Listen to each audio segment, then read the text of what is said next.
Assalamualaikum warahmatullahi wabarakatuh.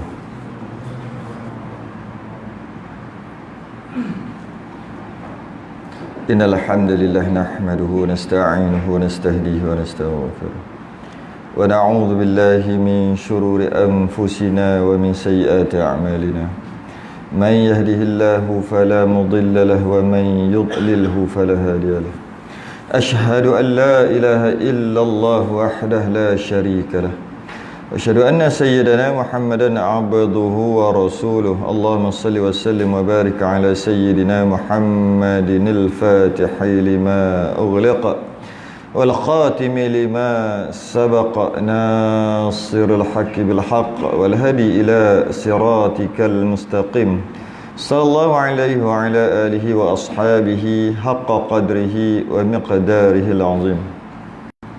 Allahumma nawwir bil kitabi basari wa atliq bihi lisani wa shrah bihi sadri wa sta'mil bihi jasadi bihawlik quwwatika fa innahu la hawla wa la quwwata illa bik. Subhanaka la ilma lana illa ma 'allamtana innaka antal alimul hakim.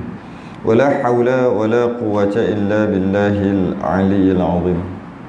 Amma ba'du. Pertama sekali kita rafa'kan kesyukuran. Alhamdulillah hari ini dapat kita sambung lagi pengajian kita kitab Muniyatul Musalli. Kita dalam bahas rukun sembahyang yang ketiga, yang mana kita dah lepas rukun yang pertama, niat, yang kedua takbiratul ihram, yang ketiga qiyam, berdiri. Berdiri. Kita masuk bab berdiri ni sebenarnya dia sangat panjang. Sangat panjang bab berdiri sebab dia ada kena-mengena berkait rapat dengan solat duduk. Sebab bila kata solat rukunnya qiyam, iaitu berdiri, secara automatik bila duduk tak sah. Tu secara automatik kan. Sebab kata rukun dia mesti berdiri. Mesti berdiri. Berdiri baru sah. Jadi bila berdiri baru sah, macam mana orang semain duduk tu? Sebab tu jadi panjang.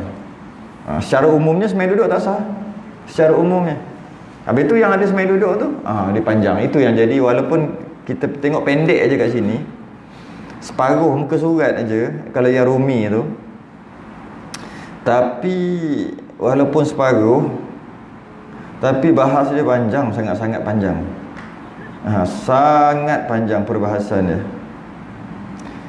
Jadi insya-Allah kita akan cuba bahaslah semampu yang mungkin. Mungkin tak sempat malam ni rasanya, bab qiyam, bab berdiri ni rasanya tak sempat. Masih lagi tak sempat. Kita tengok sebab dia ada beberapa istilah yang perlu disyarah dengan panjang. Istilah dia perlu disyarah dengan panjang. Paling panjang sekali lemah. Maksud lemah itu adalah paling panjang sekali untuk kita bahas, ataupun uzur. Kita baca daripada awal. Qala al-mu'allif rahimahullahu ta'ala wa nafa'ana wa iyyakum bi'ulumi fid darin amin ya rabbal alamin. Ketiganya rukun sembahyang yang ketiga. Ketiganya daripada rukun sembahyang, qiyam. Berdirilah, yakni berdiri pada sembahyang fardu. Kita dah sebut dah sebelum ni. Sebenarnya dibilang ketiga, pertama, kedua, ketiga, sebenarnya 3 in 1, 1 in 3. 3 dalam 1. Dibilang sebenarnya waktu tu juga kena berdiri. Waktu tu juga kena niat. Waktu tu juga kena takbiratul ihram. Sebenarnya 3 tu dalam satu masa. Malah kalau kita tambah lagi, ketika tu juga kena menghadap kiblat. Sekaligus semua. Menghadap kiblat, takbiratul ihram, niat, berdiri. 4 ni sekaligus. Tapi dibuat bilangan juga. Dibuat bilangan tu dari segi, walaupun dia serentak, dia dari segi apa dia panggil? Dari segi maknawi je. Bukan dari segi hakikatnya, bukan dikira begitu. Dan kalau kita tengok sebenarnya ulama meletakkan qiyam ni duduk nombor 3, walaupun sebenarnya dia 3 dalam 1. Dia termasuk juga takbiratul ihram, niat dan sebagainya. Kerana sedikit perbezaan ulama letak. Ulama walaupun benda tu tak kisah, letak qiyam nombor 1 pun boleh. Sebab memang kita berdiri dulu kan. Bukan kita takbiratul ihram dulu. Sepatutnya nombor 1 berdiri. Sebenarnya masa kita berdiri itu bukan lagi sembahyang. Bila sembahyang bermula takbiratul ihram. Payah nak kira mana satu, yang mana yang pertama. Maka ulama letaklah 3 dalam 1, 1 dalam 3. Cuma kalau kita tengok ulama meletakkan qiyam duduk nombor 3 ni ada sebab. Sebabnya adalah kalau kita tengok niat dan takbiratul ihram, niat dalam sembahyang dan takbiratul ihram. Sembahyang fardu pun wajib, sembahyang sunat pun wajib. Kan? Niat sembahyang fardu juga wajib, rukun. Niat. Takbiratul ihram sembahyang wajib pun rukun, sembahyang sunat rukun juga. Niat pun dua-dua juga. Solat sunat dengan solat fardu sama je, iaitu mesti niat. Tak niat tak sah. Takbiratul ihram, Allahu akbar, solat sunat pun rukun juga. Solat fardu pun rukun juga. Tapi berdiri tak? Berdiri solat fardu dia rukun, solat sunat dia sunat. Solat sunat boleh je nak duduk, tak wajib pun berdiri. Jadi kerana dia tu kurang sikit, letak nombor 3. Ulama sampai nak buat dari segi nombor 1, nombor 2, nombor 3 pun dia ambil kira. Kita mana-mana pun boleh. Berdiri dulu pun boleh, takbir dulu pun boleh, niat dulu pun boleh, sebab 3 dalam 1 kan. Mana-mana satu pun dengan makna serentak, dengan makna satu. Tapi ulama dia letak, dia kaji lagi. Oleh kerana berdiri ni pada solat sunat dia sunat, dia tak fardu. Dia boleh je duduk walaupun tak sakit. Sembahyang qabliyah ba'diyah boleh duduk, witir boleh duduk. Sembahyang duha boleh duduk. Tarawih lagilah boleh duduk. Semua boleh duduk. Solat sunat. Sebab tak wajib berdiri. Cuma pahala dapat separuh lah. Standard lah, duduk dapat separuh lah. Tapi fardu, solat fardu tak boleh. Dia mesti berdiri jika mampu berdiri. Jadi dia lebih kat situ. Ulama letak nombor 1 niat, nombor 2 nombor niat, sebab niat tu adalah permulaan masuk. Yang kedua takbiratul ihram, yang ketiga berdiri. Itu kerana itu dia letak. Walaupun kalau kita tengok yang terakhir nanti rukun sembahyang ada tertib. Tertib ni daripada kecil lagi kita belajar. Yang dahulu didahulukan, yang kemudian dikemudiankan. Dibilang 1 sampai 13. Bila tertib maknanya 1 nombor 1, 2 nombor 2, 3 diikut tertib, 4, 5, 6. Itu sekadar maknawi saja. Sekadar makna. Tapi hakikatnya bukan. Hakikatnya tertib tu kita akan bahas tak tahulah bila lagi yang ke-13 ni. Tertib tu kadang-kadang dia dari segi maknawi je. Tapi bukan dari segi sebenar-benar. Ada juga tertib yang dari segi sebenar, iaitu mesti rukuk, lepas tu mesti i'tidal, mesti sujud. Dia tak boleh sujud, i'tidal, rukuk, tak boleh. Dia mesti rukuk dulu baru i'tidal. Lepas i'tidal dia kena sujud. Dia tak boleh lagi rukuk terus sujud lepas tu baru i'tidal. Tak boleh. Sebab tertib. Ya, itu ada, betul. Itu betul tertib. Tapi ada juga dalam sembahyang juga dia nama je tertib, tapi dia tak tertib. Dia panggil tertib secara maknawi. Antaranya tadilah takbiratul ihram, niat berdiri. Itu bukan tertib. Itu 3 dalam 1. Dipanggil tertib secara maknawi. Macam tu juga salam. Salam, duduk dengan salam tu. Salam dengan duduk, dengan tahiyat awal, dengan selawat, semua duduk dekat yang sama. Iaitu duduk. Lepas sujud yang terakhir, duduk. Baca tahiyat, baca selawat, salam dan duduk. 4-4 ni rukun. Semua rukun. Duduk juga rukun, tahiyat juga rukun, selawat juga rukun, salam juga rukun. Duduk kat mana? Duduk kat situ. 4 in 1. Lagi banyak. Jadi yang itu tak ada iaitu ada tertib dari segi bacaan. Iaitu kena baca ni dulu. Tapi dari segi duduk tak ada tertib pula. Sebab duduk semua duduk tu. Duduk je sampai habis. Maka kalau kita dapat faham di sini bahawasanya tertib yang pertama bukan semestinya tertib tu kena ikut 1 sampai 13. Tidak. Cuma rukun fi'li saja, rukun perbuatan je kena ikut, iaitu kena berdiri, kena rukuk, kena i'tidal, kena sujud, duduk sujud. Dari segi kadang-kadang dia akan bercampur dengan rukun-rukun qauli kita yang mana sebenarnya dia tak ikut tertib juga, dia serentak. Itu je nak bagi tahu. Dan kita memang doa amal pun, kita doa amal lama dah dalam masalah tu. Dan Kalau kita tengok qiyam, kita bahas qiyam sikit, iaitu qiyam ni berdiri, rukun berdiri, iaitu berdiri ni rukun perbuatan, rukun fi'li. Berdiri adalah rukun fi'li. Rukun fi'li berdiri, rukuk, i'tidal, sujud, duduk dengan tahiyat. Duduk jugalah. Itu dia panggil rukun perbuatan. Iaitu kena buat. Kalau tak buat, tak sah. Dan dalam banyak-banyak rukun ni, yang sebut tadi, berdiri, rukuk, i'tidal, sujud, duduk di antara dua sujud, tahiyat akhir. Sujud yang kedua tu sujud juga. Tahiyat akhir kan. Itu dia panggil rukun perbuatan. Rukun perbuatan tadi, dia banyak. Bila dia ada banyak, dia ada martabat. Martabat yang paling tinggi adalah berdiri. Martabat rukun. Rukuk juga tinggi, sujud juga tinggi. Tapi sebenarnya rukun perbuatan yang paling tinggi martabat adalah berdiri. Kerana dekat berdiri itu terdapat satu rukun qauli ataupun zikir yang paling tinggi martabatnya, iaitu Fatihah. Fatihah hendaklah dibaca ketika berdiri. Oleh kerana Fatihah adalah rukun qauli ataupun zikir yang paling agung, paling nombor satu, Fatihah. Maka dia duduk kat mana? Duduk kat berdiri. Berdiri itu dia naik martabat nombor satu. Jika nak dibandingkan, mana lagi besar, mana lagi agung, mana lagi afdal. Sebut je lah. Semua kena buat. Mana paling lebih, mana paling tinggi pahala. Macam tu juga kot. Ketika berdiri ke, rukuk ke, i'tidal ke, sujud ke, duduk tahiyat. Mana yang paling tinggi? Yang paling tinggi adalah berdiri. Hujahnya dia ada zikir yang paling tinggi, yang paling besar, iaitu Fatihah. Zikir lah kita panggil yang paling, bacaan yang paling tinggi. Jadi bila bacaan yang paling tinggi iaitu Fatihah ada dekat qiyam, maka qiyam adalah perbuatan sembahyang yang paling tinggi martabatnya. Dan sunat solat, bukan solat sunat solat, sunat dalam sembahyang yang paling tinggi apa? Banyak ada sunat dalam sembahyang. Dari segi perkataan, subhana rabbiyal a'la, subhana rabbiyal azim, rabbighfirli warhamni kama shallaita ala Ibrahim. Semua tu adalah sunat perkataan. Dan sunat perkataan ni yang paling besar, paling afdal sekali adalah surah. Sebab dia kalamullah. Jadi dia duduk kat mana? Dia duduk kat berdiri, maka berdiri qiyam lagi afdal. Maksudnya lebih lagi afdal. Jadi dah tadi afdal dah, tambah lagi, membuktikan bahawasanya qiyam adalah perbuatan sembahyang yang paling tinggi martabat, bukan sujud. Qiyam. Kerana di atasnya, pada berdiri itu ada zikir yang paling tinggi, paling agung, dan ada zikir wajib yang paling agung, dan dia ada zikir sunat yang paling agung juga. Zikir sunat tu maksud surah lah. Zikir wajib tu maksud Fatihah.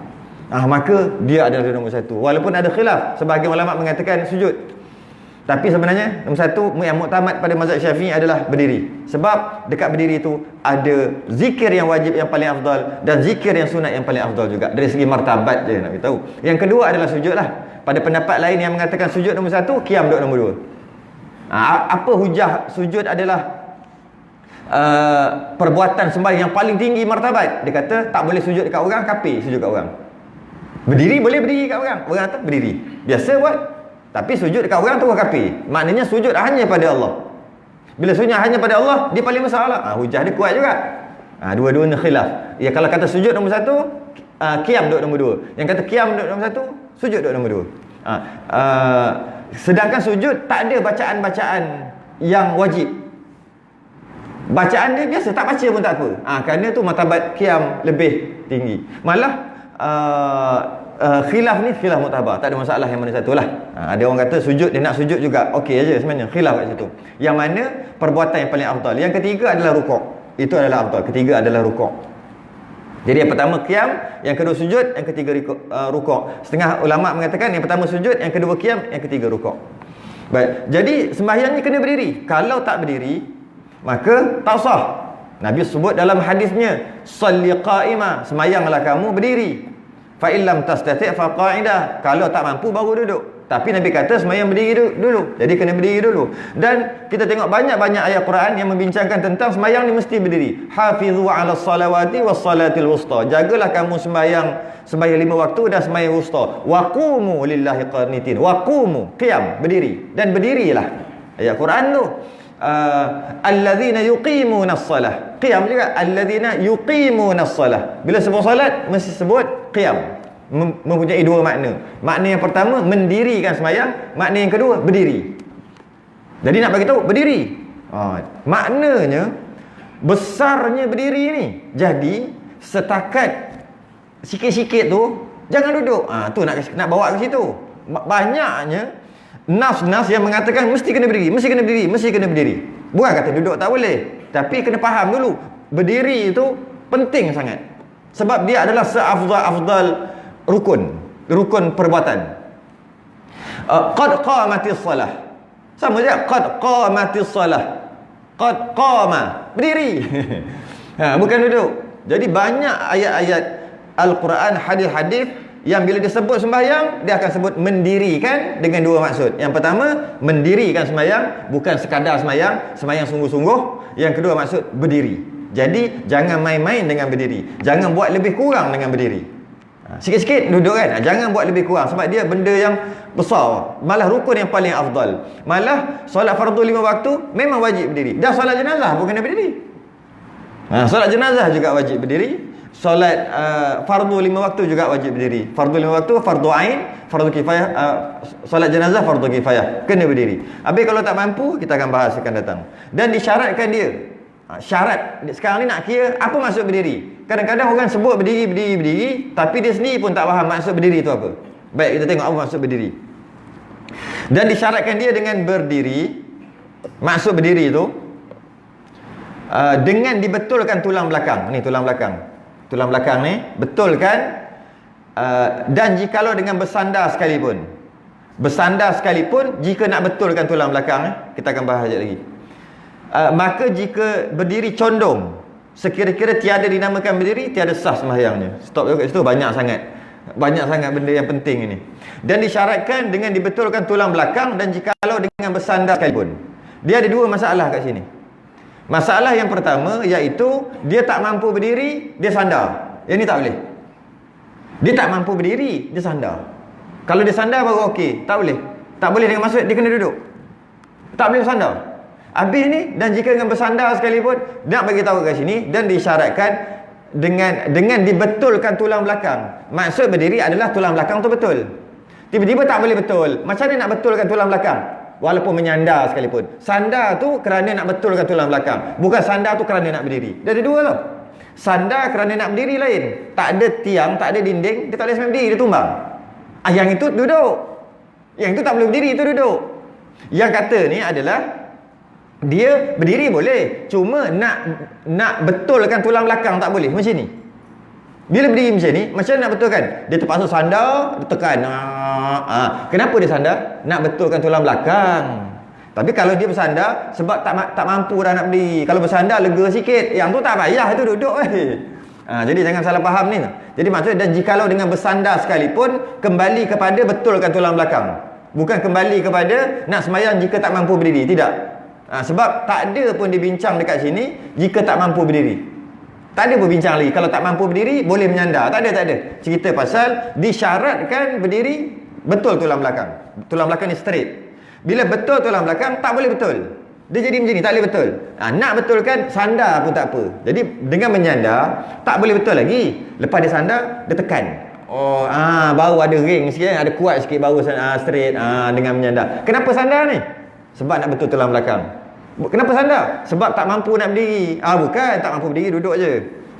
Duduk je. Jadi setelah berdiri, iaitu dia berdiri atas dua kaki, dia hendaklah membetulkan tulang belakang hingga kadar yang dinamakan berdiri.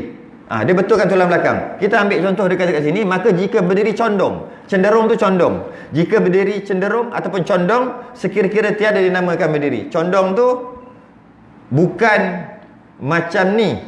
Bukan. Ini nama berdiri. Jangan salah faham kan. Ini nama berdiri. Walaupun macam ni. Boleh. Dia gimnastik. Berdiri lagi. Yang kata condong ni adalah macam ni. Ni berdiri. Ni condong. Ni dia punya tulang sulbi. Dia punya pinggang. Kalau macam ni, berdiri tu makruh. Berdiri makruh. Sunat berdiri betul. Tu sunat. Tak wajib berdiri betul. Ini masih lagi berdiri. Berdiri. Yang disebut kat sini yang ini. Ni dia punya pinggang. Ni. Ini condong ni. Cerita pasal ni. Sebab kalau macam ni jadi rukuk. Kalau macam ni nama berdiri. Berdiri. Macam ni berdiri tak? Nak tahu berdiri tak berdiri? Macam ni. Rukuk dan berdiri kita tengok dari segi darjah. Kat sini pun ngaji kan 4 darjah kan. Darjah masa kata 4 gitu kan. Kata 3 kan. Kan ada darjah bulatan berapa ratus? 500 darjah kan? Berapa? 360 nasib baik. 360 kan? 360. Separuh 180. Okey. Berdiri yang afdal yang dapat pahala, berdiri betul nama dia 180. Ni. Kalau ukur 180. Siapa yang tak tahu ni biarlah, siapa yang tahu je lah. Apa benda pula ustaz cerita pasal darjah ni. Orang kadang-kadang lama sangat belajar lupa tak. Jadi darjah dia 180. Ini namanya berdiri betul. Hukumnya sunat, dapat pahala ekstra. Siapa berdiri 180. Kat sini pun samalah 180. Dan bila macam ni, kalau macam ni, bila 180 macam ni nama 90. Kat sini kan 90 tak? 90 darjah. Ini dia panggil rukuk afdal. Siapa rukuk macam ni dapat pahala ekstra. Pahala lebih. Okey. Jadi ini adalah qiyam. Ini adalah berdiri betul. Ini adalah rukuk. Jadi kat mana border tengah-tengah di antara masih lagi dinamakan berdiri? 180 90. Okey. Maknanya sini ambil kau baca matematik lagi ni. Sini 90 tak? Kalau berdiri sini 90 kan? Sebab sini 90, sini 90 lah. Okey. 90 tu bagi 2. 45. Okey, ni berapa?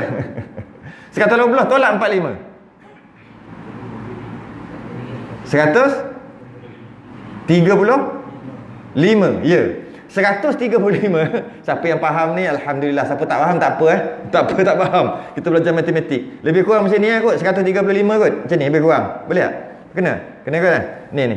135 lebih kurang kan? 135 adalah sekurang-kurang berdiri. Sekurang-kurang qiyam. Ni. 135 ni. Jika di bawah sikit je, maknanya 134 lah. Namanya rukuk. Dah rukuk. Walaupun sikit je, ni rukuk. Tapi rukuk makruh, tapi sah dah rukuk macam ni. Atas sikit 135, 136. Ni nama qiyam. Qiyam makruh. Tapi sah. Yang ini nama berdiri betul, afdal. Ini makin makruh, terlebih makin makruh lah. Sampai 135. Di antara berdiri tegak dan rukuk di tengah-tengah tu. Itu masih lagi qiyam. Kalau turun sikit namanya rukuk. Lebih sikit, atas sikit namanya qiyam lagi. Qiyam maksud berdiri sah sembahyang. Tak sakit pun sah. Tapi hukumnya makruh. Kalau sakit tak payah ceritalah. Menegak pun sah lah. Melentang pun sah. Kalau sakit, bukan cerita sakit, cerita saja-saja nak buat. Kalau macam ni juga sah. Macam ni sah juga. Kalau katalah, ni yang bukan patah pinggang kan. Memang sengaja. Saja je dia buat. Sah. Nama berdiri juga. Sama jugalah. Tapi tak boleh orang buat macam ni. Ni nama berdiri. Berdiri afdal. Okey. Berdiri. Rukuk. Rukuk. Tak boleh buat tangan saya. Rukuk. Macam tu rukuk. Habis. Tu rukuk. Rukuk makruh kan? Rukuk makruh. Sikit nampak. Ni rukuk makruh ni. Rukuk makruh. Rukuk afdal. Rukuk qiyam. Qiyam. Sampai ke baik patah. Nak bagi tahu kadar dia. Kalau kita tak pernah mengaji, kita tak tahu pun tak. Qiyam mestilah macam ni. Kalau macam ni, entah. Kalau mengaji baru tahu satu-satu. Rukuk pula macam ni. Kalau macam ni, kalau terlebih rukuk tu. Sampai ke bawah macam ni macam mana? Boleh tak? Payah nak jawab. Sebab kita tak ngaji satu-satu. Rupanya tu rukuk juga. Sampai ke macam ni pun rukuk. Rukuk. Tapi makruh lah. Tak mentanglah dia ni kan ahli gimnastik negara. Macam ni. Macam ni. Ni makruh. Tapi sah. Baik. Jadi disebut kat sini, maka jika berdiri cenderung ataupun condong sekira-kira tiada dinamakan berdiri. Macam mana tak nama berdiri? Macam ni Yang 134 tadi tu. Tak sah lah semayang dia kalau dia berdiri macam ni. Kalau berdiri macam ni, sah. Alah sikit je. Macam ni je. Ya. Macam ni namanya berdiri. Macam ni berdiri betul. Tu dia punya tu. Jadi Jika itu okey, jadi jika dia berdiri condong, habis cerita. Itu kita tak ada masalah sebab kita tak pernah buat kerja-kerja pelik kan tak? Kita tak pernah buat kerja-kerja pelik tiba-tiba berdiri macam ni. Kau apa saja je. Tak pernah kita buat kerja-kerja pelik. Cuma kadang-kadang ada orang memang dia macam tu, tua ke atau dilahirkan memang bongkok dia panggil. Bongkok kerana tua kan atau kerana sakit, slip disc ke apa ke. Tak tahulah apa-apa masalah penyakit atau mungkin dia jenis bongkok. Jenis bongkok ataupun dia sebab dah berumur bongkok apa dia panggil? Bongkok udang. Dia ada bongkok sabut. Bongkok sabut tak kira. Bongkok sabut je ni. Tak bongkok lagi ni. Bongkok sabut tak jadi. Ni bongkok udang. Biasa siapa pernah dengar bongkok udang. Bongkok tiga. Pernah ingat bongkok tiga kan? Bongkok tiga, bongkok udang. Bongkok udang tu macam udang. Macam ni bongkok dia. Macam ni. Macam ni. Soalannya, dia kiam macam ni, dia rukuk macam ni. Kat situlah yang apabila kejadiannya ataupun sakit ke apa, yang mana dia dah berdiri, dia dah macam rukuk dah. Macam ni dah. Okey? Jadi macam mana sembahyang? Macam itulah nak buat macam mana? Okey, kemudian bila rukuk dia kena turun bawah sikit. Maknanya kiam dia macam ni. Rukuk dia. Jika dia boleh gerak sikit. Kalau dia tak boleh gerak langsung, badan dia tak boleh gerak, dia kena gerakkan sulbi dia ni. Pinggang. Kalau macam kiam, kalau rukuk dia kena gerak yang ini. Ni. Ni. Tadi dia gerak yang ini. Belakang ni, nak tahu apa nama ni. Belakang ni. Berdiri macam ni. Bila rukuk dia gerakkan ni je. Ni. Ni, yang belakang. Kalau boleh selesai. Kalau dia tak boleh, dia berdiri macam ni. Ketika rukuk tak boleh gerak ni, kena gerak dia punya pinggang.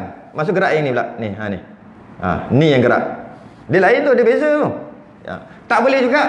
Kalau macam ni berdiri, rukuk dia kena kepala dia je ke bawah. Kepala je. Kepala. Macam ni. Ke bawah. Satu-satu yang ngaji tu. Kalau tidak, kalau takut-takut tua nanti nak sembahyang macam mana? Main sembahyang aja. Dia kena ikut turutan. Dia tak boleh main bantai je sembahyang, tak boleh. Walaupun dia bongkok, dia kena ikut turutan. Iaitu pertama, jika dia berdiri macam ni, dia kena yang ni dulu. Dia kena tundukkan ketika dia rukuk. Yang kedua tak boleh, kalau tak boleh gerak yang ni, dia gerak dia punya pinggang. Pinggang yang gerak untuk rukuk. Tak boleh juga berdiri macam ni, rukuk kepala je. Macam ni, kepala je ni. Kepala saya nak buat tak boleh. Kepala je ke bawah. Tak boleh juga rukuk berdiri, kiam macam ni. Masa rukuk niat aja. Aku rukuk, niat aja. Macam ni baca walam yakul lahu kufuwan ahad. Allahu akbar. Macam ni ke? Rukuk. Sami Allah liman hamidah. Macam tu juga niat intidal. Allahu akbar, baru sujud. Maknanya dia niat je. Dah tak boleh juga.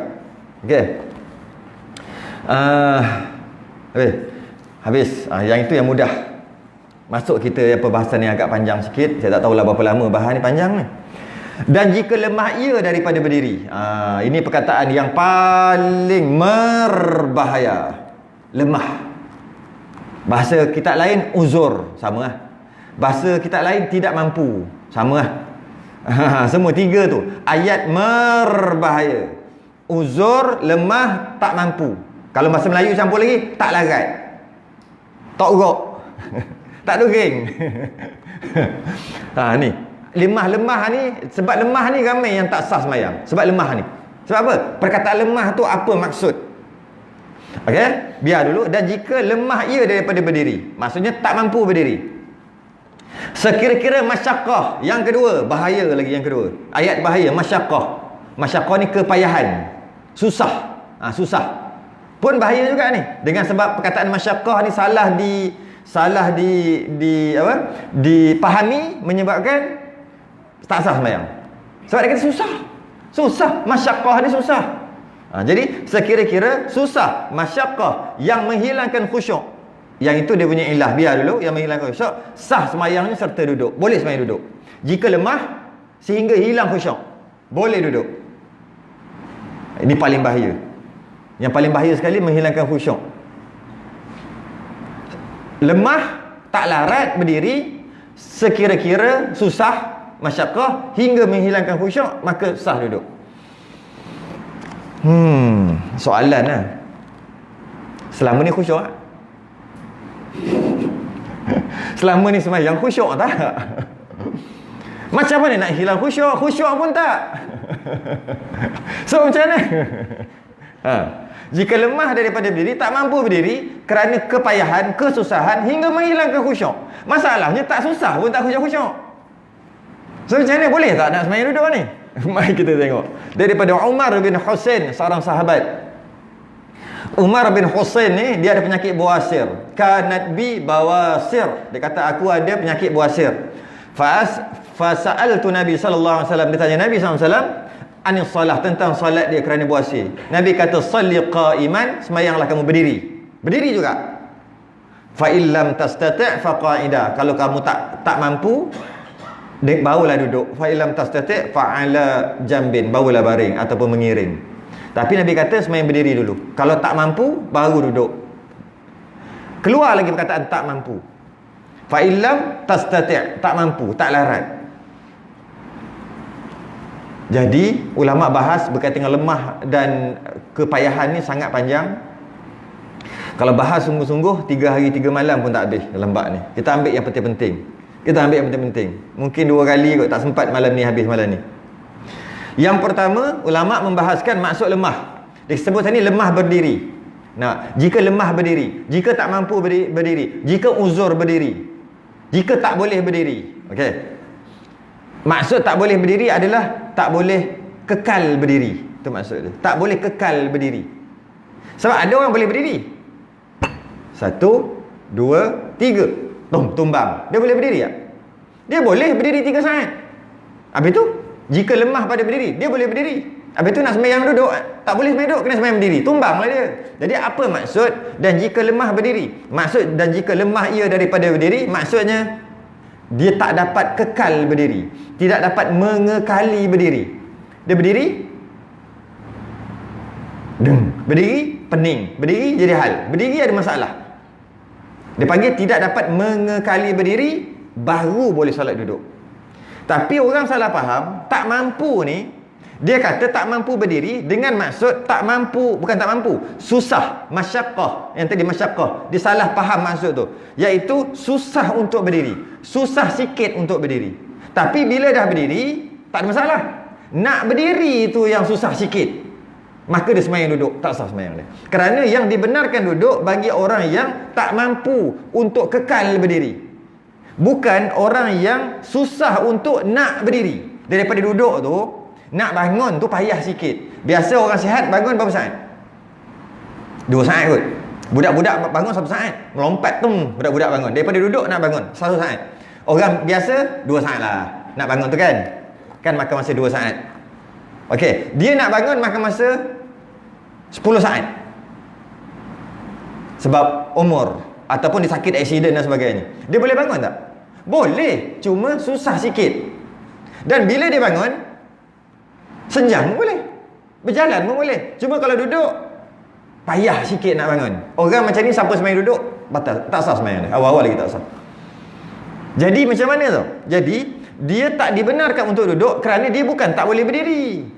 Tak boleh tu ada 2 maksud. Satu, berdiri tumbang, nama tak boleh. Yang kedua, tak boleh juga dengan maksud nak berdiri tu susah sikit, kena khabat atau kena pegang ni baru boleh berdiri. Tapi kalau dah berdiri, okey aja. Ada orang macam tu, siap main golf lagi 3 jam main golf, tiba-tiba sembahyang duduk, sah sembahyang dia. 3 jam main golf, tiba-tiba sembahyang duduk. Agak-agak lah. Tapi tak boleh cakap lagi, tak tentu lagi. Mungkin sah juga, kita akan bahas akan datang nanti.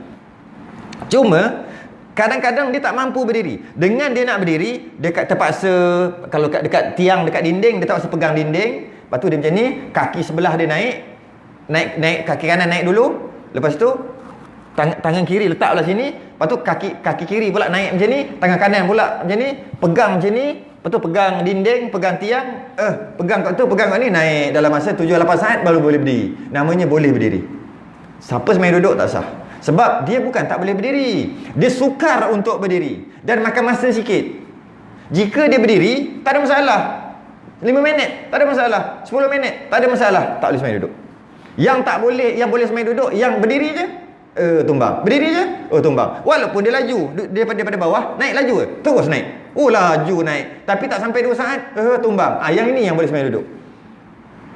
Yang orang susah sikit, maka malah ulama membahaskan jika dengan dia nak bangun tu, dia memerlukan alat, wajib ada alat tu.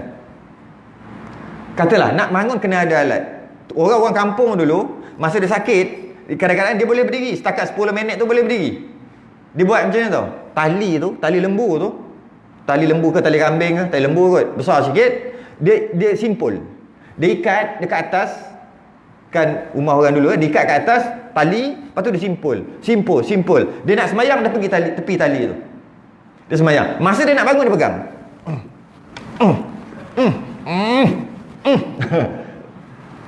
Wajib dia macam tu. Sebab bedah berdiri okey, dia tak ada apa-apa.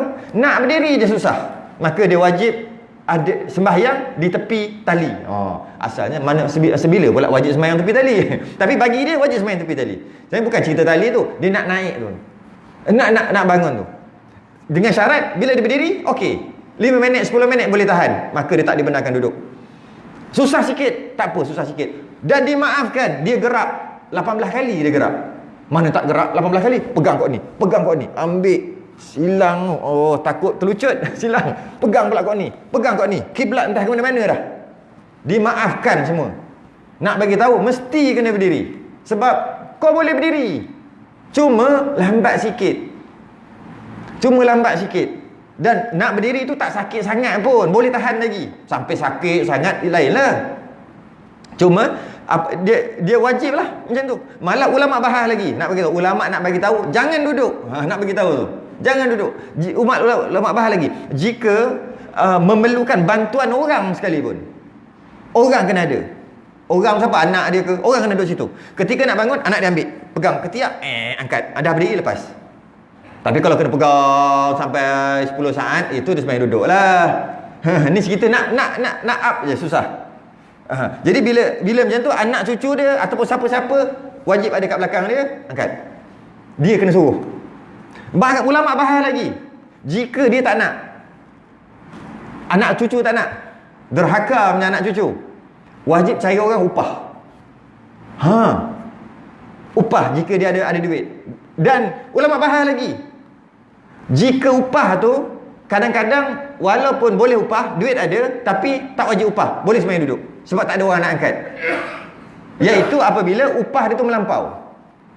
Satu sekali angkat, satu semayang RM2. Okey tak? Mahal tak? Okey lah kot Okey lah kot. Satu semayang RM2. Dia duduk kat belakang, tukar angkat je. 4 kali angkat, 3 kali angkat. Angkat tu bukan angkat sungguh. Kalau angkat sungguh, orang tu memang semayang duduk. Ini cuma nak bantu aja. RM2 okey. RM20 sekali angkat. Melampau. Sekali nak semayang satu hari RM100. RM20 kali 5. Bankrupt ni. Mahal kan? Maka mahal, dia boleh semayang duduk. Walaupun dia sebenarnya boleh berdiri, tapi tak ada orang nak angkat dia berdiri. Ulama bahas sampai jika dia ada duit, dia kena bayar. Dan ulama bahas sampai jika bayaran tu mahal, baru tak bayar, boleh semayang duduk, kerana bayaran tu melampau. Nak bagi tahu, kena berdiri juga sampai maksimum, tak boleh buat apa dah. Itu maksud lemah tu. Lemah tu bukan boleh suka-suka, alah tak larat, tidak. Jadi itu pertama, iaitu seorang yang tak mampu untuk kekal berdiri, maka dia boleh semayang duduk. Jika dia mampu untuk kekal berdiri, yang dia kurang sikit adalah untuk naik. Bila dah naik daripada bawah naik ke atas, bila daripada duduk naik ke atas, bila dah berdiri dia boleh kekal, bagi dia tak dibenarkan untuk semayang duduk. Kecuali masa dia naik tu sakit, habis aduh, tu cerita lain lah pula. Yang ini boleh je, okey je. Sebab apa? Hari-hari dia bangun, jalan senaman, slow-slow bangun, hari-hari jalan. Kadang-kadang dia duduk minum, lepas tu nak bangun, dia panggil anak cucu dia ke, tolong angkat sekejap. Bukan angkat, tolong tarik, tolong. Tu boleh. Orang macam ni. Kalau awal-awal lagi dia memang terbaring duduk, memang tak boleh bangun, tak payah angkat lah. Sebab dia memang tak boleh bangun, dia sakit.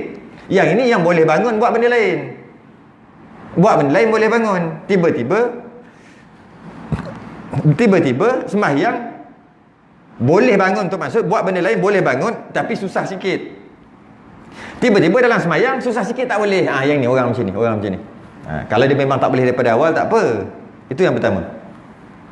Perkataan lemah dan masyaqqah, lemah dan kepayahan, kesusahan tadi, tu dia punya syarah. Dan ada lagi, ada juga yang sebenarnya disebut kat sini sehingga menghilangkan khusyuk.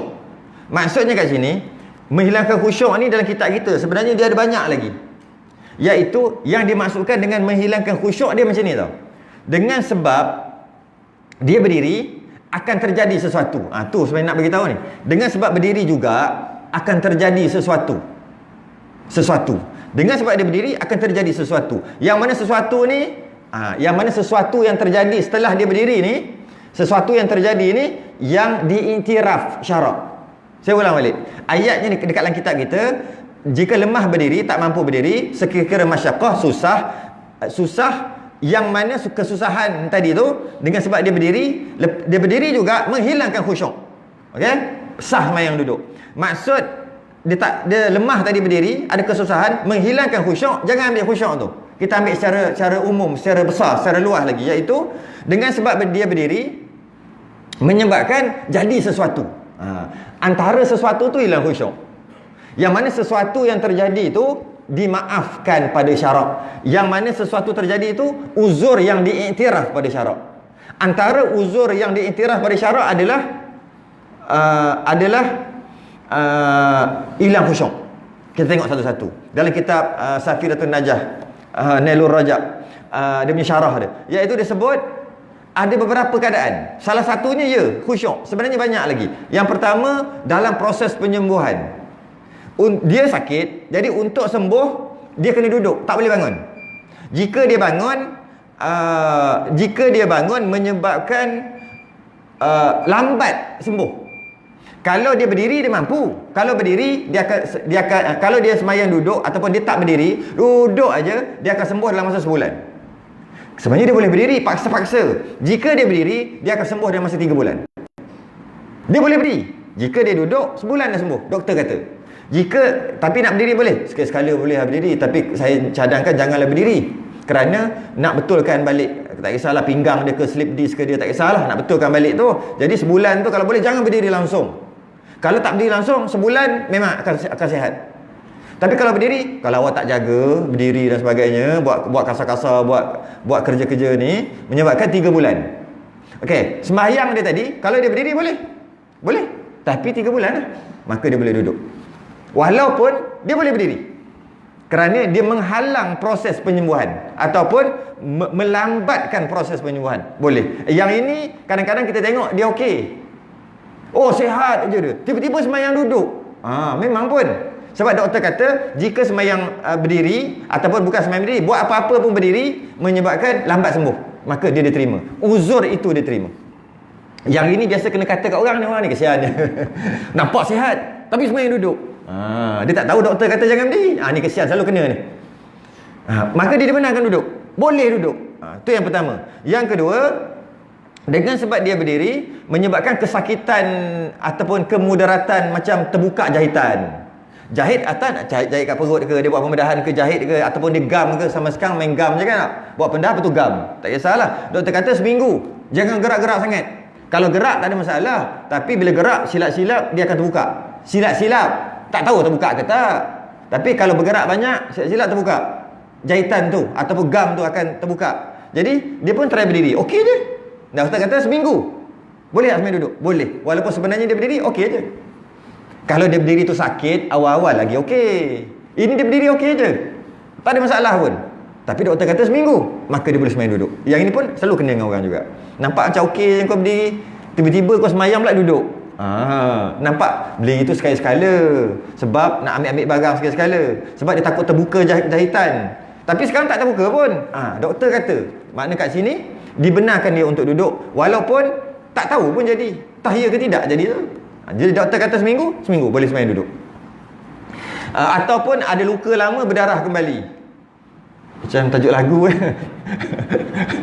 luka lah. Terkeluar pula. Luka lama berdarah kembali. Dia ada luka dengan dia sembahyang berdiri menyebabkan berdarah. Berdarah. Tapi kalau dia sembahyang duduk tak berdarah. Dia sembahyang berdiri belum tentu berdarah ke tak. Dia bimbang takut berdarah balik. Kalau dia berdiri berdarah, memang semayang duduk lah. Ini tak, dia bimbang. Dengan kebimbangan tadi boleh semayang duduk. Okey. Satu lagi, jika ini masalah air kencing, silsil baul, air kencing sentiasa menitik, iaitu dipanggil satu penyakit silsil baul, ataupun istilah umum dipanggil daimul hadas, orang yang sentiasa berhadas, ataupun buasi tahap 4 yang sentiasa menitik darah, sentiasa buasi tahap 4, rembung rektum dia tu terkeluar. Jadi jika dia air kencing yang sentiasa keluar, bukan yang tak lawas ni, tak lawas sekali-sekala je keluar, lepas tu berhenti, ini sentiasa keluar, sentiasa keluar. Jadi jika dia semayang duduk, keluar tu dia anggarkan keluar tu 10 titik semayang. Jika semayang duduk, katalah 10 titik. Jika semayang berdiri, keluar je 50 titik. Ni anggaran je, dia boleh tengok daripada kapas tu nanti. Masing-masing tengok masing-masing lah. Bukan tak payah cek orang punya, cek sendiri. Tak payah cek. Jadi kadang-kadang dia pakai kapas benda tu, dia buat, kemudian dia semayang duduk. Sikit aja, dalam 5 titik, 6 titik, 10 titik aja dia kata. Oh, sikit. Itu dia semayang berduduk. Kalau dia semayang berdiri, lencun. Ni mau 50 titik ke dalam semayang. Jadi maknanya dengan dia semayang duduk, mengurangkan najis yang keluar. Macam tu juga buasi. Dengan dia semayang duduk, menyebabkan darah sikit-sikit je ada yang keluar. Kalau dia semayang berdiri dengan gerak banyak, maka darah yang keluar tu banyak. Okey, maka dia boleh semayang duduk walaupun nampak sihat. Nampak relax, sihat. Tadi pergi jogging. Patut pagi kita nampak dia jogging. Kita duduk pergi kerja, dia dah jogging. Oh, angkat tangan. Petang kita balik kerja, naik basikal. Semayang duduk. Husnuzan. Mungkin kencing dia tak berhenti. Sebab kalau lah orang macam ni, sihat sungguh orang macam ni. Sungguh, saya pernah jumpa, sihat. Tapi bila dia semayang duduk. Orang ni juga biasa kena kutuk tak? Aku tengok pagi jogging, petang naik basikal. Tiap-tiap hujung minggu main gym. Berketul-ketul badan. Apa ni kata? Tiba-tiba semayang duduk. Mungkin dia daimul hadas, silsil baul, buasi. Sebab kalau dia semayang duduk kurang, maka dia boleh semayang duduk. Malah bukan boleh, wajib dia semayang duduk. Dia semayang berdiri tak sah. Sebab air kencing sentiasa keluar, darah buasi yang sentiasa keluar. Kalau perempuan istihadah sama juga. Perempuan yang istihadah dengan dia sembahyang duduk menyebabkan keluar, dia tahulah banyak sekian, tapi kalau semayang berdiri keluar lagi banyak, dia wajib semayang duduk, sebab mengurangkan hadas yang keluar. Yang ini biasa memang kena kutuk kau, dia senyap je lah, takkan nak cakap aku kencing tak berhenti lah, kan nak cakap yang tu. Ada orang kentut tak berhenti, dia panggil silsil rih,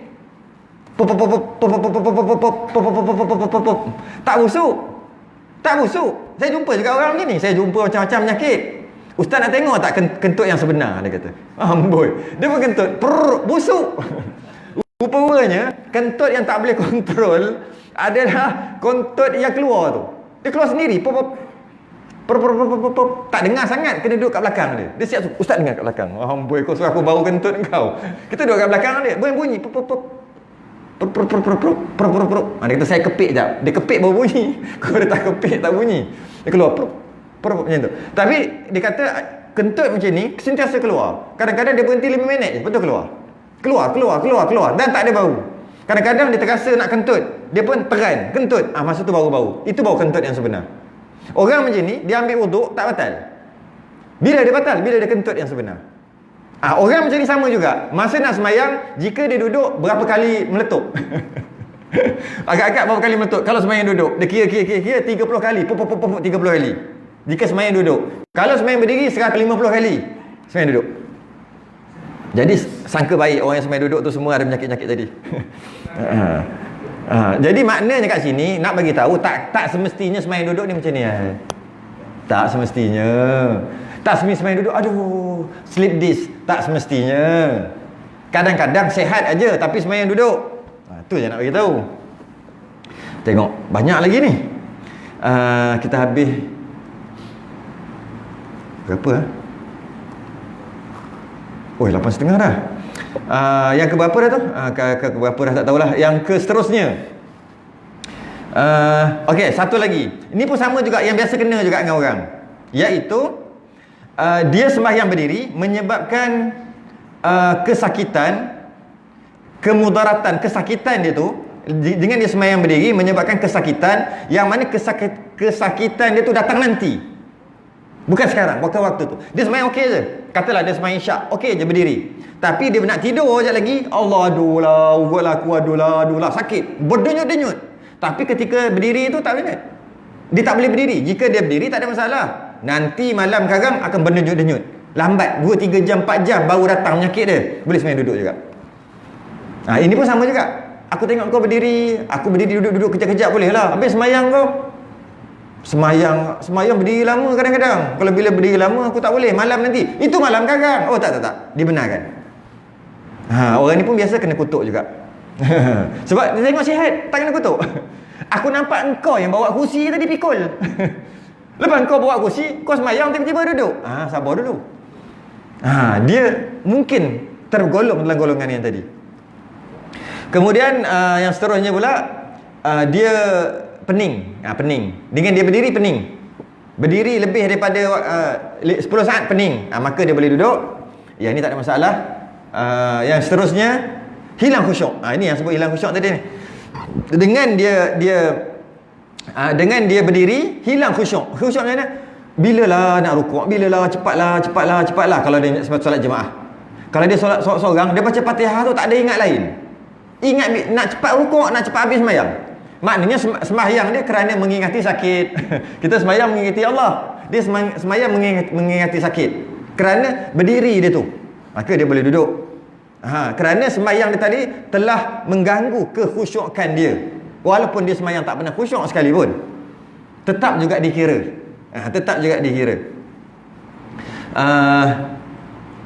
Ataupun ketika dia berdiri, dia okey tak sakit, tapi dia kena imbang badan dia.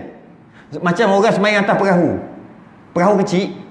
Dia sembahyang atas perahu. Kalau kapal besar tak apa, perahu kecil tu, bila dia sembahyang, dia bergerak. Gogek kan, bergerak kan. Dia macam ni dia buat. Dia kena kerahkan betih, kerahkan peha dia, kerahkan pinggang. Kan? Macam tu kan? Macam itulah keadaannya jika orang dia ada masalah pening ke apa ke, masalah saraf ke, bila dia berdiri, dia jadi macam tu. Tak sakit, tapi macam kena tahan. Okey je, dia boleh tahan 5 minit, tak ada masalah. Tapi dia kena sentiasa kerahkan kaki dia. Kejap kerah kat ni sebab dia takut tertumbang. Macam duduk atas air tu, duduk atas sampan kecil tu. Jika macam tu boleh duduk. Sebab sama juga, yang itu tak ada khusyuk juga. Sebab sibuk duduk, kiri kanan, kejap, kiri sikit, kanan sikit, sikit. Kerah kat tu. Habis sembahyang. Habis sembahyang apa? Hilang hikmah sembahyang. Maka boleh duduk. Dan yang terakhir, iaitu jika solat berjemaah, entah macam mana, jika dia solat berjemaah tak mampu berdiri. Jika dia solat seorang, okey je berdiri.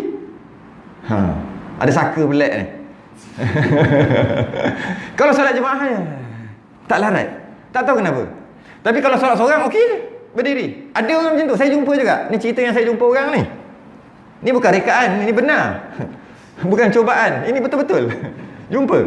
Dia kata, dia kalau solat jemaah dia jadi macam tak larat. Kejap je. Dalam takbir, lepas tu imam baca Fatihah, dia tak larat, dia duduk. Kadang-kadang awal-awal lagi. Tapi kalau sembahyang seorang 3-4 minit boleh berdiri. Maka bagi dia diharuskan untuk duduk juga masa dia solat jemaah. Masa solat jemaah lah, masa solat seorang tak boleh lah. Tapi afdalnya dia solat seorang. Sebab penyakit dia pelik. Solat jemaah je tak mampu. Saya nak kena sambung sikit jenis-jenis duduk. Sekarang ni dia sebut juga kat sini. Dan jika lemah ia daripada berdiri, selesai kita syarah panjang lebar, tak panjang pun sebenarnya, saya pendekkan. Maksud lemah adalah selesai. Yang tadi tu maksud lemah lah tu. Walaupun tak lemah pun. Lemah ni walaupun tak lemah, iaitu bila lemah, nanti lemah lepas 3 jam. Apa maksud lemah? Lemah tu maksud dengan dia berdiri, dia menyebabkan duduk berusaha untuk berdiri. Duduk tergoyang-goyang. Tu nama lemah. Lemah maksud apa? Lemah maksud dengan dia berdiri hilang khusyuk. Sebab duk fikir kesakitan dia tadi. Semua tadi, yang sebut banyak tadi kan. Yang beberapa tadi tu, maksudnya jika dia lemah, maka dia boleh duduk. Sekira-kira masyaqqah yang menghilangkan khusyuk, yang menjadikan sesuatu tu yang dimaksudkan dengan uzur yang dia iktiraf, maka sah semayangnya serta duduk. Boleh semayang duduk. Kembali kita bahas duduk pula. Duduk tu apa? Itu yang tak boleh tak sempat kot. Saya ingat sempat hari ni tak sempat. Nak cerita duduk pula.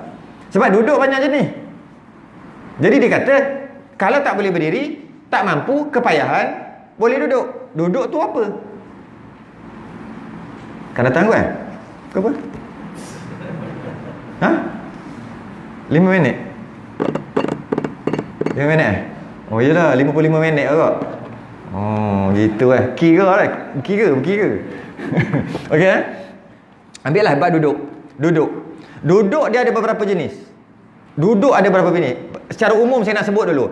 Duduk ada nama iftirash. Ada nama tarabbu'. Taraba'in. Tarabbu'. Ada iftirash. Iftirash biasa kita selalu sebut kot. Macam tayat awal, macam duduk di antara dua sujud. Tu dia panggil iftirash.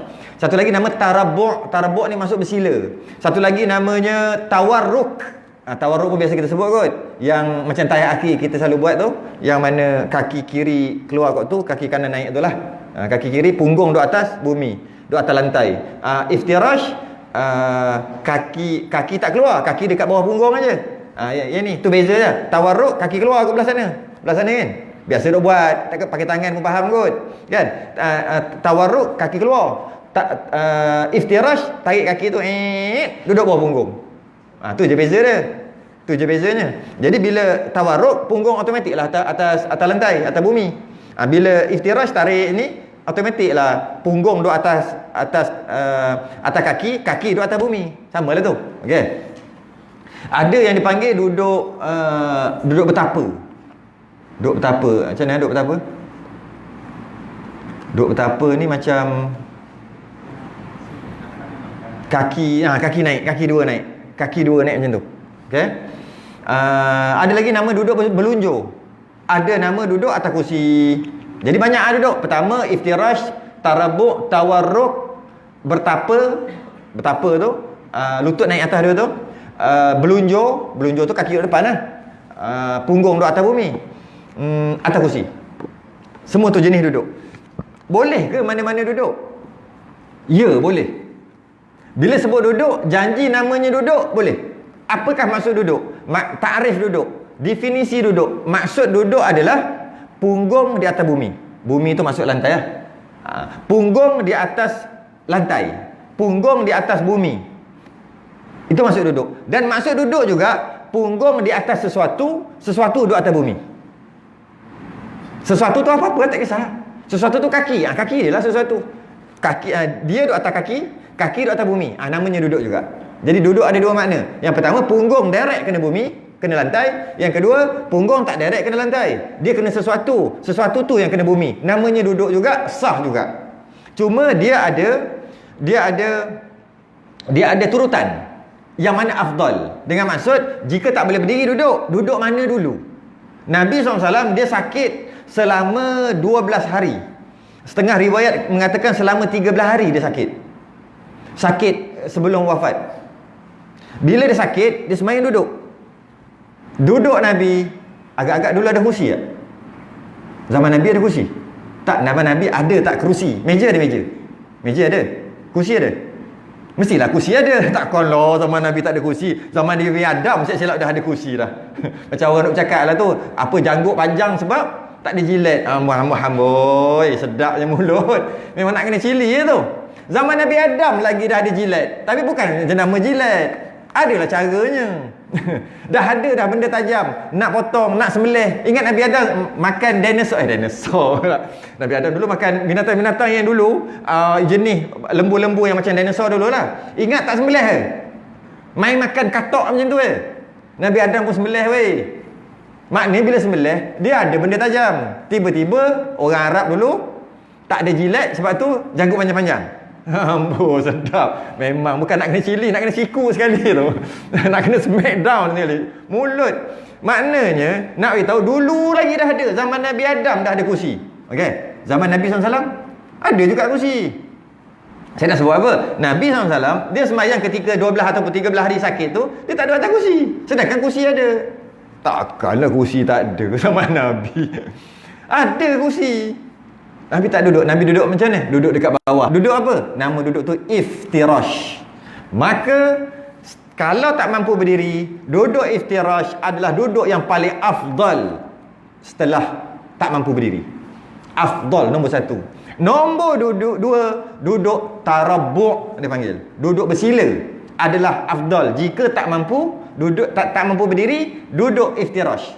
Tak mampu iftirash. Sebab duduk iftirash ni kan dia sakit lah, buku lali dia, pening lah apa kan. Buku lali kan dia kadang kebah kan, serban apa semua kan. Serban ke tak kisahlah. Bila dia jadi macam tu, dia kata apalah, nak duduk yang next satu lagi. Duduknya tarabbu' bersila. Itu turutannya. Lepas duduk bersila, barulah duduk tawarruk macam tayat akhir tu. Itu afdal. Jika tak mampu berdiri, duduk iftirash, tarabbu', tawarruk. Tak mampu tawarruk sebab sengit, sakit, pinggang-pinggang tak boleh lama. Okey, tak ada masalah. Masuk yang seterus, duduk bertapa. Yang saya sebut je duduk bertapa, bukan duduk bertapa. Duduk yang kaki lutut naik atas dua tu. Pegang macam tu. Allahu akbar. Macam tu lah. Masa tahiyat, ambil dia punya apa? Lutut dia naik atas kan? At-tahiyat. Asyhadu an la atas muka. Asyhadu an la ilaha illallah. Habis lutut atas muka. Macam tu lah. Tu duduknya. Duduk macam tu, tapi punggung duduk kat bawah. Lutut naik atas. Pegang macam tu. Rukuk macam mana? Macam ni. Sujud macam mana? Tungging. Tak adalah sujud lah elok-elok. Dia tak boleh berdiri, bukan tak boleh sujud. Tak boleh berdiri. Tiba-tiba tak boleh berdiri, sujud pun dengan macam tu sekali. Tak adalah. Tak boleh berdiri, duduklah. Duduk tu caranya duduk macam tu. Kepala lutut dua naik atas. Tinggi rendah tak terpulang. Ada yang macam ni kan? Macam ni. Ada yang ada sungguh-sungguh macam tu. Macam ni lah. Tak apa. Macam mana? Peluk lah situ. Waladhdallin. Amin. Baca lah. Lepas tu rukuk. Sujud betul. Tahiyat letak atas kepala lutut. Asyhadu an la ilaha illallah. Oh, relax kat atas kepala lutut. Macam tu lah. Okey. Seterusnya, duduk belunjur. Itu dia punya martabat. Iftirash, tarabbu', tawarruk, lutut naik atas dan belunjur. Nampak? Kaki tu menghadap kiblat. Kaki macam ni Duduk macam tu.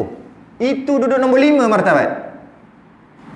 Boleh ke menghadap kiblat? Kita akan bahas akan datang. Boleh tak boleh kaki menghadap kiblat? Boleh ke? Kan tak boleh, tak ada masalah. Yang ke-6 baru duduk atas kursi. Yang paling tak afdal sekali. Yang paling tak afdal sekali. Sebab apa? Sebab kenapa duduk atas kursi paling tak afdal? Kerana walaupun sah, paling duduk last sekali. Kerana kadang-kadang boleh membatalkan. Yang pertama sandar. Dah ada belakang, relax lah. Bacalah panjang mana pun, imam nak baca lah. Aku relax. Dia boleh sandar batal. Bukan dia patah pinggang. Kalau dia patah pinggang, lain lah, memang tak boleh. Angkat je, tung jatuh. Orang angkat, tung jatuh. Itu memanglah yang kena nyandar. Ni dia elok je. Cuma tak mampu berdiri. Duduk, bukan nyandar. Menyandar tak boleh. Jadi, dia duduk. Okey, satu. Sebab apa paling tak afdal nak duduk atas kursi? Yang kedua, dengan dia duduk atas kursi, menyebabkan dia tak boleh buat rukun yang lain. Kalau dia duduk kat bawah, boleh aja. Menyebabkan solatnya tak sah. Contoh sujud. Dia sujud boleh, tak ada masalah. Yang dia tak boleh berdiri, dengan dia berdiri menggigil, tak larat. Jadi dia duduk atas kursi. Bila duduk atas kursi, sembahyang. Rukuk tak ada apa. Sujud macam ni Kenapa sujud macam tu? Boleh sujud ke? Kejap, turun, sujud. Boleh sujud. Habis kenapa sembahyang ketika duduk atas kursi tak sujud kat bawah? Sebab dah duduk atas kursi susah nak sujud. Kalau duduk bawah senang nak sujud. Duduk iftirash. Allahu akbar kat bawah. Lepas tu rukuk macam ni kan. Sujud pergi je ke depan. Kalau sembahyang duduk martabat nombor 1 yang paling afdal duduk, boleh sujud. Duduk atas kursi, kalau saya sujud jatuhlah. Sebab menyebabkan dengan dia solat atas kursi, dia tak sujud, batal sembahyang. Sedangkan ada duduk lain yang dengan dia duduk tu boleh. Dalam banyak-banyak berapa 6 jenis, 7 jenis duduk, kenapa pilih duduk yang tak boleh sujud? Sedangkan banyak lagi duduk yang boleh sujud. Duduk iftirash boleh sujud. Duduk tarabuk bersila boleh sujud. Duduk tawarruk boleh sujud. Duduk kepala lutut naik atas boleh sujud. Duduk apa satu lagi? Berlunjuk tak boleh lah. Berlunjuk nak sujud macam mana? Sebab dah kaki duduk depan. Nak kena tak boleh lah. Duduk berlunjuk tak boleh sujud. Duduk atas kursi tak boleh sujud juga. Jadi dalam banyak-banyak yang boleh sujud, dia ambil yang ni yang tak boleh sujud. Kenapa? Dah tak nak sujud ke? Tahu tak siapa yang tak nak sujud? Malah hang cakap takut orang marah pula. Saya tak cakap, gelak saya tak tahu, ha, kita nak sujud woi. Ya tak nak sujud satu makhluk kasar bunyi, gua kasar sekali-sekala. Siapa suruh sambung? Saya nak berhenti dah jiwa marah dia. Wallahu a'lam. Kita akan sambung lagi. Jenis duduk dan kadar uzur, iaitu kadang-kadang dia ni iklan. Kadang-kadang dia masa dia berdiri tu boleh lagi 10 saat, tak boleh. Dia duduk. Sebab dah pening. Dah tu dia boleh sekejap aja. Maka dia berdiri dululah, standard lah. Kemudian dalam 5-10 saat lah kita kata macam tu, dah tak larat dia duduk. Ketika dia duduk, dia rasa sihat. Dia wajib bangun balik tak? Masuk rehat, rasa tak dah okey dah, tak pening dah. Dia wajib berdiri balik. Walaupun berdiri duduk, berdiri duduk, berdiri duduk, berdiri duduk sekalipun. Bukan berdiri duduk macam ketuk ketampi tu. Maksudnya berdiri seminit. Lepas tu duduk 30 saat. Tengok imam tak habis baca lagi, berdiri balik. Sebab dia dah okey. Dia bukan kalau dah duduk selama-lamanya. Tak batal sembahyang. Sebab duduk kerana tak mampu berdiri. Tadi tak mampu pening, sekarang dah tak pening. Kenapa rakaat kedua duduk juga? Itu akan datang. Saya tak tahulah sempat habis 2 kali ke tak dalam bab ni. Dia mungkin 3 kali kalau tak sempat 2 kali. Ya, wallahu alam. Ya. Macam mana orang Islam? Orang Islam dia sujud dalam perkara perkahwinan bukan muslim. ni cari balah ni. Bab-bab kontroversi ni aku je kena. Dah banyak kali yang kena. Tapi dah orang tanya kena jawab.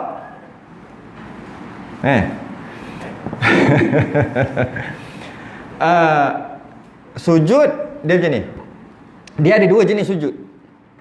Satu rupa sujud, satu sujud. Sujud sungguh. Satu rupa sujud.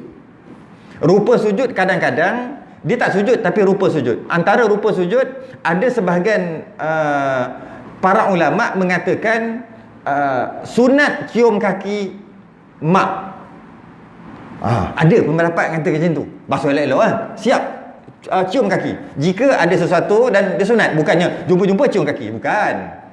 Maknanya mencium kaki ibu, ada sebahagian ulama mengatakan sunat, digalakkan. Okey. Jadi ketika nak cium kaki macam sujud macam sujud. Itu dia panggil dia sujud juga, tapi rupa je sujud. Yang kedua, kadang-kadang nak cari barang bawah sofa. Kan biasa orang lelaki dia sapu, dia masuk aja bawah sofa kan. Tiba-tiba barang hilang. Dia macam sujud juga. Sujud kan? Rupa sujud. Itu yang pertama. Dengan maksud dia bukan nak sujud apa-apa, tidak. Dia cuma perbuatan dia seolah-olah macam sujud tanpa niat apa-apa. Okey, dalam masalah ni tanpa niat apa-apa, jika yang dia buat tu boleh diterima syarak, tak ada masalah. Dengan maksud nak cari barang, dengan maksud nak cium kaki dan sebagainya, okey, itu tak ada masalah sebab dibenar syarak. Dan kadang-kadang sujud dia tu tak ada sebab. Yang sujud tak ada sebab. Maksudnya saya saja je, bukan sebab nak cari barang, tak ada pun nak barang apa. Sujud dia tu haram, tapi tak kafir, haram je. Haram. Habis satu. Itu sujud yang bukan sujud. Sujud yang kedua sujud sungguh. Iaitu sujud sungguh ni sujud nak membesarkan dia lah. Sujud kerana membesarkan. Sujud sungguh. Sujud sungguh ni kenapa sujud? Ni mestilah kena sujud. Tu maksud sujud sungguh. Yang tadi kenapa kau sujud? Aku bukan sujud lah. Aku cari barang lah. Kan nampak dia punya tu. Yang ni apa ni? Yang ni. Yang satu lagi ni. Sujud kenapa? Kena sujud lah. Kenapa sujud? Dia tu kan apa? Membesarkan dia. Membesarkan dia. Yang itu habis jatuh kufur. Sebab dia sujud selain daripada Allah. Membesarkan. Yang hanya boleh sujud selain daripada Allah, dapat arahan daripada Allah je boleh. Wa id qulna lil malaikati isjudu li adama fasajadu illa iblis. Itu je boleh. Itu pun dua tafsiran ulama. Iaitu apabila Allah menyuruh malaikat sujud pada Nabi Adam. Dua tafsiran. Yang pertama bukan sujud macam tu.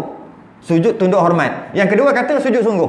Dua-dua ulama kata. Kita ambil yang kata sujud sungguh. Kenapa sujud sungguh? Jadi kafir habis ke malaikat? Tidak. Malaikat la ya'sunallaha ma amarahum wa yaf'aluna ma yu'marun. Tak pernah buat maksiat. Jadi maknanya kenapa dia buat tu? Malah wajib bagi malaikat untuk sujud. Pada pendapat kedua yang mengatakan sujud sungguh ni. Habis tu sujud mendapat arahan daripada Allah. Itu je yang boleh. Selain daripada tu tak boleh. Jadi sujud dia tadi tu, sujud orang ke, sujud patung ke, atas apa? Membesarkan, maka kufur. Maka ada beberapa ulama minoriti dia kata membesarkan tu terbahagi kepada dua. Yang ni untuk selamatkan orang lah. Kita kalau boleh jangan kafirkan orang lagi. Kalau boleh selamatkan dulu. Jangan cepat sangat. Ada lagi ulama bahagi dua pula membesarkan tu. Yang pertama membesarkan, maksud besar secara mutlak besar. Yang satu lagi bukan besar, membesarkan iaitu memuliakan. Mulia je tapi tak sampai tahap Tuhan. Yang ini dosa besar, fasik, bertobat, wajib macam-macam, tapi masih lagi kekal Islam. Yang kata maksud yang kedua memuliakan tadi, memuliakan sebagai Tuhan, yang tu baru kafir. Nampak? Ada 3 kat situ.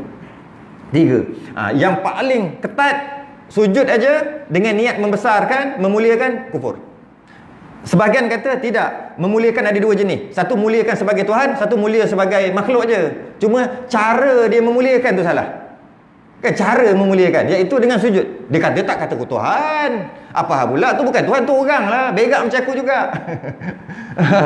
Sama je, kencing macam aku juga, makan macam aku juga. Takkan dia Tuhan? Tidak, dia bukan Tuhan. Habis tu kenapa kau sujud? Nak muliakan, kena muliakan. Kan Nabi kata kalau boleh seseorang tu sujud kepada seseorang, aku nak suruh isteri sujud pada suami. Jadi sekarang ni isteri dia sujudlah kat suami. Berdosa tak? Berdosa. Bukan suruh jadi Tuhan. Berdosa lah sebab Nabi kata kalau boleh. Kalau dibenarkan, tapi tak dibenarkan. Kalau dibenarkan, aku nak suruh isteri sujud pada suami. Tiba-tiba dia baca hadis, main bantai je. Nabi suruh sujud. Oh, sujud suami. Berdosa ke? Berdosa. Fasik, berdosa besar, wajib taubat. Tapi kafir? Tak. Kerana dia memuliakan bukan tahap Tuhan. Dia memuliakan sekadar nak memuliakan, tapi cara memuliakan tu salah. Jadi kat situ tu terbagi kedua lagi lah. Iaitu dia membesarkan sebagai Tuhan ataupun wakil Tuhan, sama tu. Wakil Tuhan pun sama. Tuhan kecil. Ataupun dia memuliakan sebagai cara memuliakan tu salah. Sebab tu dia sembah. Maka waktu tu dosa besar, haram, statusnya fasik. Fasik ni fasik tinggi sungguh lah. Hampir-hampir lah nak kafir tu. Tapi tak sampai lagi. Masih lagi Islam. Itu sujud. Cuma sujud kena tahu dulu, dia sujud atas dasar membesarkan sebagai Tuhan atau sujud tu membesarkan sebagai manusia je. Salah cara membesarkan. Itu sedikit perbahasan sujud. Sedang saya dah bahas bab sujud ni masa PKP hari tu 2 jam. Bulan 4. Bukan kan? Bulan 5. Sebelum raya, tak ingat bulan 4 ke bulan 5, boleh cari kat YouTube. 2 jam berkaitan dengan sujud aja. Berkaitan dengan sujud ada kat YouTube. Cari lah sendiri, buat homework sikit. Panjang saya bincang 2 jam berkaitan dengan sujud. Sujud orang, sujud makhluk, sujud dan sebagainya. Yang tadi tu dah cukup dah jawapan untuk apa yang telah berlaku. Wallahu a'lam. Ada satu kelas lagi ni. Kita sudahi dengan tasbih kafarah dan suratul Asr. Subhanakallahumma hamdik, asyhadu an la ilaha illa anta, astaghfiruka wa atubu ilaik.